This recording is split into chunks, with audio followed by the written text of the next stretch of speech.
Hey, Bob Hayes here with AYSO Region 34, South Redondo Beach, California. And we're here today to talk about some of the fundamentals of starting out as a referee. By the time you get to the field for your first game, you should have already gone through the class, both the online and the in-person, and hopefully you will have a good mentor program in your region, because the field is where learning really starts. Many regions have very good referee mentor programs which will help you ease into your game. Everybody forgets all the input from that first day, which is one of the reasons we're doing this video, so you have a resource to go back to. And if your region does not have a ref mentor program, definitely watch this video. So let's get started. First thing is pregame. Show up early. Know your coach's names. Know who's home team, who's visitor. If you're doing multiple games that day, print it out so there's no confusion at the field. Wear your proper uniform. A lot of new refs do not want to wear the proper socks or do not like how the shorts fit. If a referee looks professional and experienced, they will be less likely to have coaches and parents assume they are rookies and accuse them of not knowing what they're doing. Do not let your appearance tell a coach or spectator that you're inexperienced.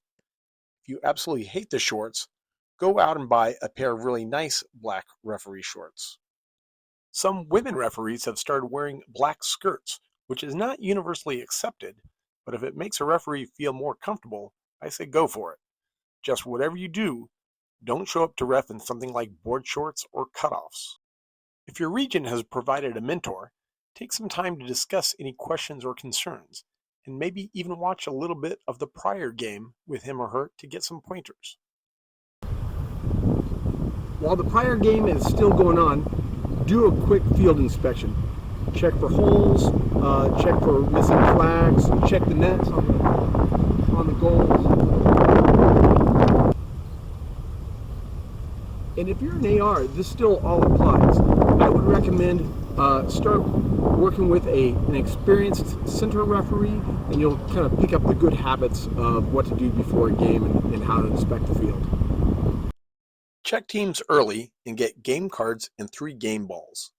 If you are a 3-man team, try to do it together, but do not wait if one of you is running late. You may want to convey how closely you will be calling some of the minor things like throw-ins, and that may determine where you are in the season. Early on, I tell coaches that I may be a little more lenient, and then we'll clean that up toward the end of the season.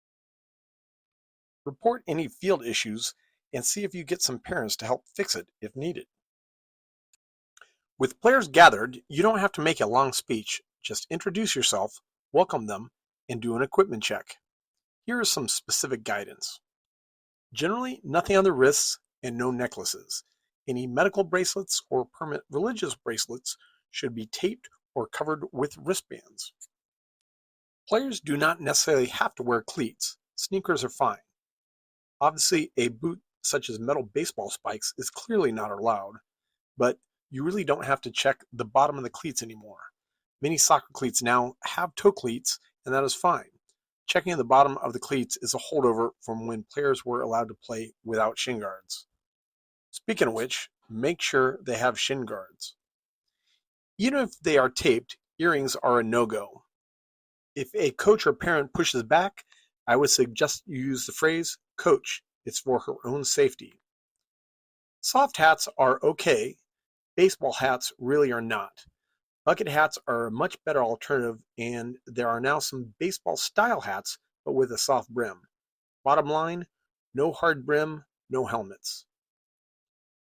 Padded wrist guards are okay, but anything with a hard splint that could be dangerous is not. Casts are never allowed. And if a player needs to wear such a device as part of their recovery, they cannot simply remove it to play. In between are braces with splints. If the splints can be removed or are fully padded, it's probably okay to allow. There is a little more latitude with knee braces. Obviously, padded ones are okay, but there are many sports braces with hard elements embedded into the padding. As long as there are no exposed sharp edges, it's okay to allow. Any prescription eyewear is fine. You may even find kids with a doctor's note for non-prescription sunglasses. and that's fine. Hair beads can be tricky. Fortunately, AYSO has recently issued a cheat sheet to help our referees be more informed and consistent on this subject. If it can be tucked, tied, or twisted, or even covered under a hat, they should be fine. Bottom line, we want our kids to play, and you should always be able to find an acceptable solution. If there are special rules for the field, such as home and away on specific sides, remind your coaches and parents before they start setting up. Some coaches and parents may ask you to waive the rules for whatever reason, but I would suggest try to adhere to the league rules as best you can. The rules are in place because of prior bad behavior, and you want to do all you can to not have that incident occur on your watch. The center and AR should ask the coach about any missing players and who the first substitutes will be, and note that on the card.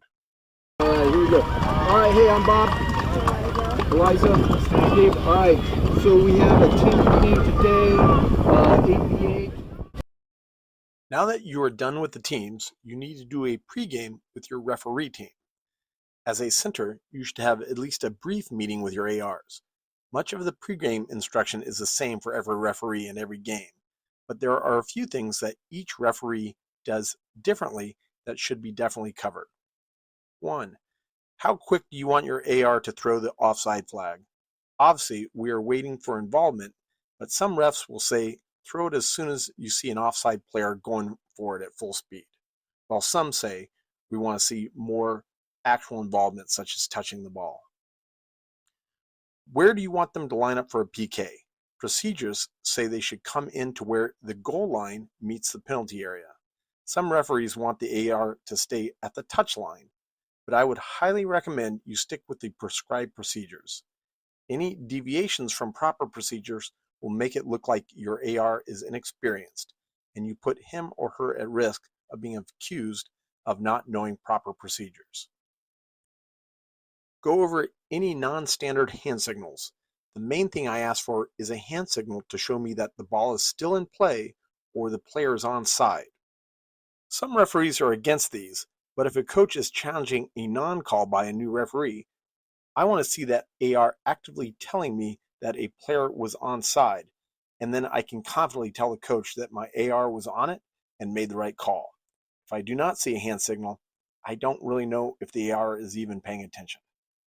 Go over any special circumstances for this game. Are there parental issues, coach issues, unbalanced teams? Are there dogs on the field? Remind the ARs to keep backup time and to let you know if you run too long. Talk briefly about water breaks and making sure game cards are filled out correctly. If you are starting off as a center in 8U, the pregame discussion is one less thing that you have to deal with, except sometimes there will be club linesmen who are not certified referees but are there to help you determine ins and outs. While they should be able to help you during the game, this does mean you're going to have to manage them, and that starts with a pregame referee meeting. Here are the things to discuss with a club linesman. What are they calling? Strictly speaking, it's supposed to be just if the ball goes out over the touchline. You may also have them call direction, but they should not be calling ins and outs over the goal line. Remind them that they are there to help you call the game, and they should not be cheering or coaching, which can sometimes be very hard for them. The last pregame item is the coin toss. If time is tight, do this off the field while the prior game is still going. If time allows, you can do more of a formal start at the center circle. Enter the field as a team and head to the center circle and place the 3 game balls on the center mark. Line up on the halfway line facing your 2 ARs on the other side of the center mark, and blow your whistle and call for captains. Have the players stand perpendicular to you facing each other. Introduce yourselves. Balls were provided by Softball Mark. You touch them. When you match, you can your fingers give you anything on the fingernail. That's a nice catch. Heads has color. Tails has no color. This is home team, so we're going to let them call it. Would you like heads or tails? They're looking for heads. Heads. Direct center ball. They're going to take the ball. Which direction would you like to go? You're going to stay where you're at? Okay, so we're staying where we're at. You're going to have South Elm rotate. Kicking that way. Good luck, ladies. Good luck, ladies. Yep. So, we got white kicking south, north. We already talked about direction. I shouldn't have got that confused. If you guys want to take a ball down, check the net, and you'll grab the subs, and we will see you guys in 45. Give your ARs any last-minute instruction and have them each pick up a ball and take it to the goal line in their half to do a last inspection of the net and then get in position. A couple of things to look for.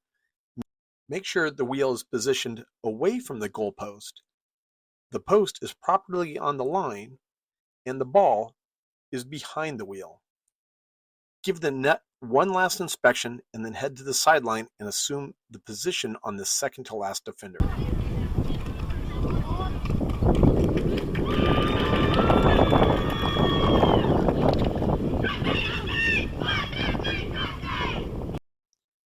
Without pointing directly at the players, the AR should count the players and confirm the substitutes are correct on the game card. Once the AR has confirmed the proper starting lineup is on the field, they should unfurl their flag as an indication to the center that they are ready to start the game.